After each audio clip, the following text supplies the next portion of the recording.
to the Constitution in 2010, although you left in April of 2009. And the reason why I'm bringing this is the subsidiary legislations, the enabling legislations that were enacted as a result of something that happened in 2009, 2010, sorry, that's the swearing in the Constitution, the ushering in of the Constitution.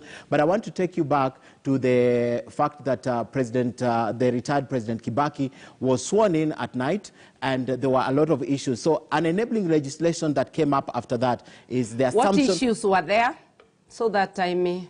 Pardon, the swearing in of the president at night, I mean, it gave birth to the assumption of office of the president, which is a good legislation. Right now we can see what happens at daytime by noon. So I just want your opinion about the subsequent laws that come out of a constitutional process that like this one came up, and it's very progressive. Don't you think that perhaps out of this we might get very progressive legislation such as that? Kibaki was sworn in legitimately. There was no law preventing a swearing in at the time he was sworn in, which was between 5 and 6 o'clock. It was within working hours. It is good that we have an enabling legislation that even gives a framework of handover of power. And that's what makes our Constitution, one of the things that makes our Constitution so progressive. Okay. We do not need anything else. And if the BBI proponents are claiming that they are addressing the electoral justice issues, nothing in BBI talks about electoral justice. It just adds seats, top seats from 2 to 5. It takes away the vetting in Parliament of ministers. It removes the separation of powers between the arms of government. It sort of brings back the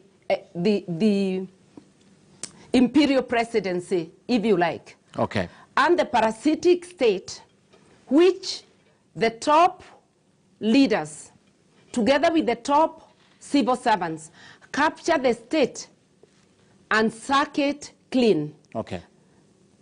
On their priorities, not on the priorities of the people. Okay. That is why members, elected members, can go to get given money in Sagana State Lodge when doctors who are treating a majority of Kenyans and other health workers are still picketing, asking for protective equipment. Yes. That parasitic state is what BBI is bringing back, and I need Kenyans to know this is not good for you. Okay. This is good for the leaders to continue with their privileges, and it is bad for you.